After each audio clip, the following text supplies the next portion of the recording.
Seja bem-vindo ao podcast Conexões de Esperança.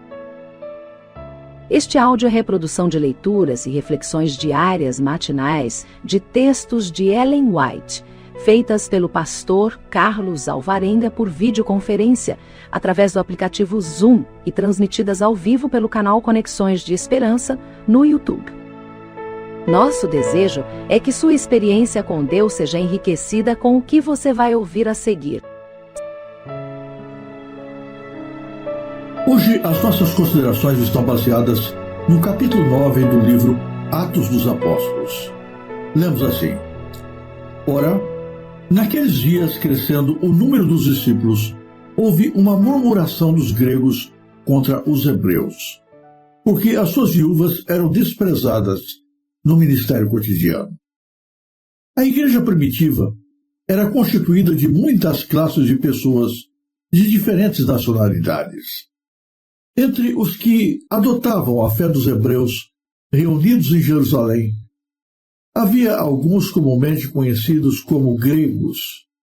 Entre estes e os judeus da Palestina, tinha havido desde muito tempo desconfiança e mesmo antagonismo. A despeito de preconceitos anteriores, todos estavam em harmonia uns com os outros.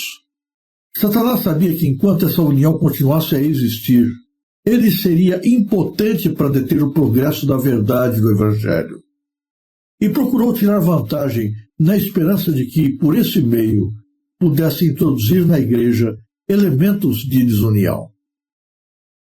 Assim, o inimigo conseguiu despertar suspeitas de alguns que antigamente tiveram o hábito de olhar com ciúme a seus irmãos da fé e descobrir defeitos em seus guias espirituais.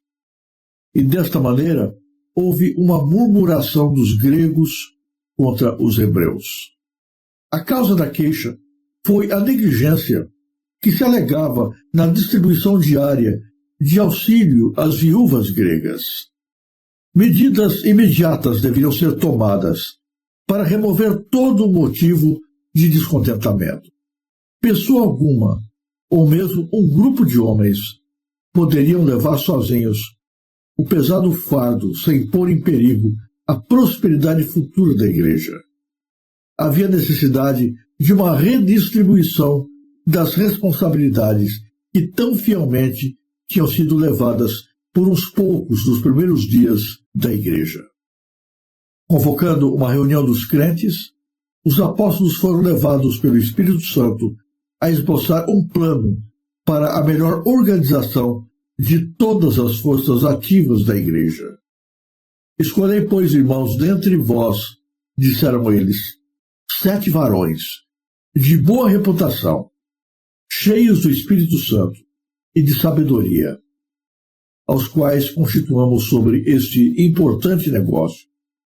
Mas nós perseveraremos na oração e no ministério da palavra.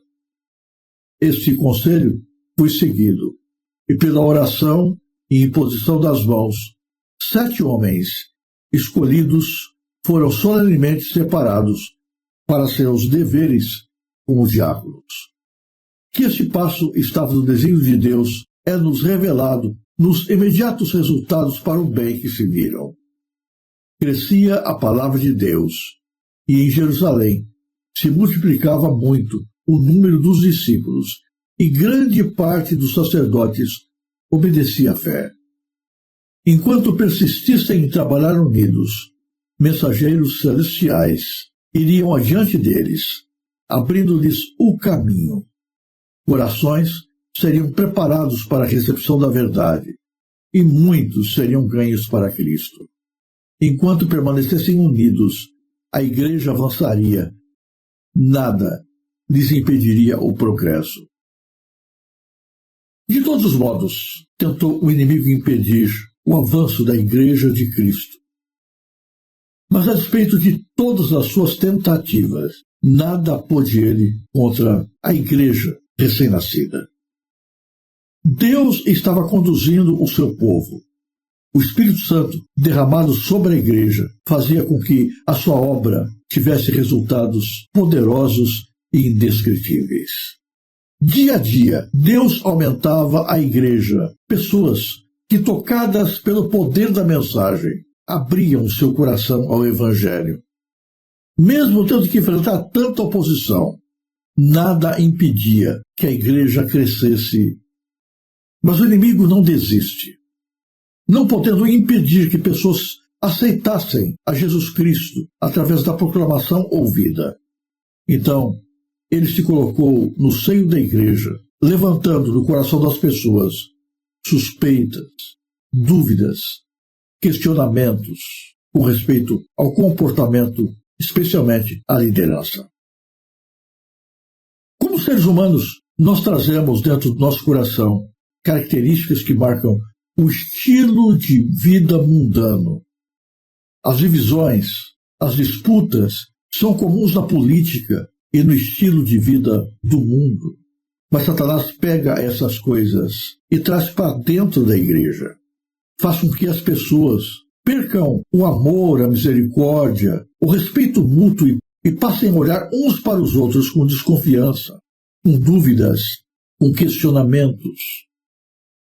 É comum nós olharmos para as pessoas e, ao invés de enxergarmos Jesus nelas, percebemos apenas falhas, defeitos, problemas, erros, fraquezas. E quem de nós não tem fraquezas? Quem de nós é perfeito? Quem de nós, mesmo não intencionalmente, nunca cometemos falhas? Os discípulos eram apenas seres humanos, mas mesmo na sua humanidade, buscavam fazer o melhor pela causa de Deus. Só que mesmo o melhor ainda era humano. Os críticos de dentro da igreja tomavam as possíveis falhas dos apóstolos como pretexto para murmuração. E a murmuração, uma vez alimentada dentro da igreja, causa raiz de amargura, causa ressentimentos, causa discórdias e divisões, coloca uns contra os outros e abre as portas para que o diabo se coloque no meio do povo de Deus e impeça o avanço da obra do Senhor. Não é possível que a igreja continue poderosa e vitoriosa quando a comunidade está dividida por questionamentos, por cobranças, por dúvidas com respeito ao comportamento, especialmente da liderança. E devemos tomar muito cuidado, porque vivemos exatamente numa época em que toda e qualquer liderança é questionada. Visualizamos muitas lideranças religiosas que, na verdade, são mundanas, são egoístas, são diabólicas. Usam o nome de Deus, mas não têm Deus. Uma infinidade de igrejas hoje existem unicamente para tirar vantagem das pessoas, da sua sinceridade, do seu desejo de encontrar a Deus. Então, não é incomum que as pessoas olhem, mesmo para dentro da igreja verdadeira, com um olhar de cobrança. Os discípulos não deviam. Eles não faziam acepção de pessoas, mas foram acusados de favorecer uns em detrimento de outros, de desprezar alguns enquanto privilegiavam outros. Cuidado quando esse espírito de coisas surge no nosso meio. Esta visão que divide as pessoas em classes distintas, em grupos separados, em panelinhas especiais, não vem de Deus. É uma obra maligna. É a tentativa do diabo de neutralizar o poder de Deus. Deus, na sua sabedoria, olhou para tudo isso e viu que essas coisas não podiam continuar. Então, o Senhor orienta os seus discípulos, agora apóstolos, para que reunissem a igreja, que escolhessem 7 homens, cheios do Espírito Santo, de boa reputação e cheios de sabedoria, para que compartilhassem com os apóstolos da obra de condução da igreja. A liderança da igreja não deve repousar sobre os ombros de apenas algumas pessoas. A liderança deve ser compartilhada. Quanto mais gente estiver envolvida, mais abençoada será a mesma. Esta multiplicação de líderes faria com que se exigisse menos de cada um. e todos fossem melhor atendidos e representados. E a igreja, cumprindo a orientação de Deus, escolheu os primeiros líderes. Aconteceu a primeira comissão de nomeações. Eu destaco aqui as características desses primeiros líderes. Eles não foram escolhidos porque falavam bem. Não foram escolhidos porque tinham influência social. Não foram excluídos porque eram pessoas importantes. A razão da sua nomeação se baseava em 3 aspectos. Eram pessoas cheias do Espírito Santo, portanto, pessoas espirituais, cujo coração extravasava a presença de Deus. Em segundo lugar, de boa reputação, pessoas sobre cuja conduta nenhuma acusação podia ser levantada. Eram pessoas de vida digna e correta. Devemos cuidar para que problemas pessoais não tragam opróbrio sobre a igreja. Em terceiro lugar, os líderes deveriam ser cheios de sabedoria. A obra de Deus não se faz apenas por entusiasmo. Deve ser conduzida com sabedoria, com inteligência, para que os resultados sejam obtidos da melhor maneira possível, para a honra e glória de Deus. E quando a igreja agiu segundo esta orientação de Deus, os resultados vieram de maneira abundante. Deus abençoou a igreja, e a igreja passou a ser atendida e teve oportunidade de crescer ainda mais no poder da pregação da palavra, no atendimento espiritual dos seus membros, na realização do cumprimento da missão confiada por Deus. A igreja hoje é continuidade da igreja do passado. Incorre nos mesmos riscos, precisa da mesma sabedoria e orientação de Deus que teve lá no passado. A igreja ainda corre o risco de sofrer por divisões internas ocasionadas por dúvidas, suspeitas, críticas, inveja de membros contra seus líderes. Cuidemos para não dar espaço para o diabo atrapalhar a obra de Deus.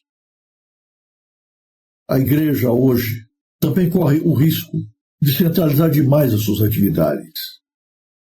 Deus não quer que isso aconteça. Deus não quer que alguns da igreja sejam sobrecarregados e outros apenas esquentando os bancos, aplaudindo e criticando aquilo que vêm os outros fazer. Todos devem estar envolvidos. Por isso, a liderança ainda hoje, e mais hoje do que no passado, deve ser compartilhada. Pessoas cheias do Espírito Santo, de boa reputação e cheias de sabedoria, devem ser escolhidas para ajudar a conduzir os negócios de Deus. Nós estamos na época do ano em que as igrejas se organizam pensando no seu processo de nomeações para o ano seguinte. Se a sua igreja está envolvida em algo parecido, eu faço a você algumas considerações. Em primeiro lugar, ore para que Deus conduza esse processo.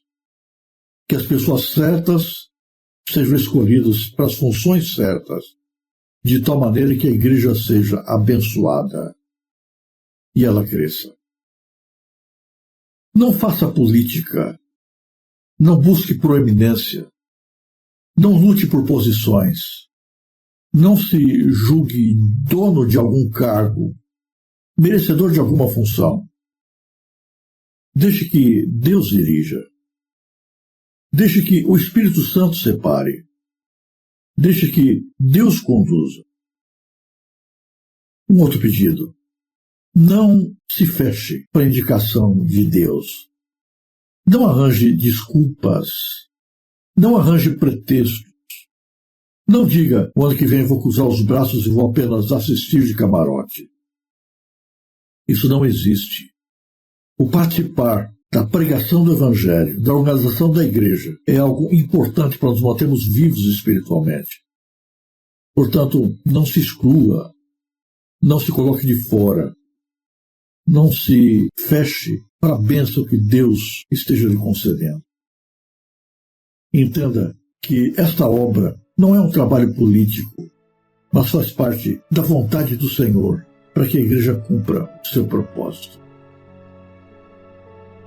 Que Deus nos abençoe.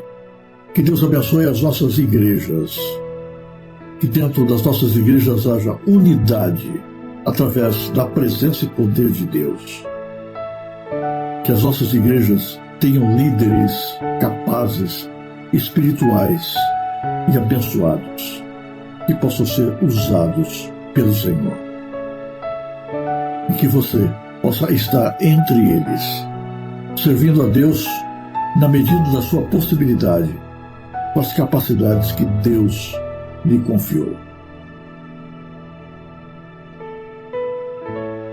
Se você apreciou este áudio, inscreva-se no canal para continuar conosco nesta jornada de crescimento espiritual. E se puder, não se esqueça de compartilhar com outras pessoas.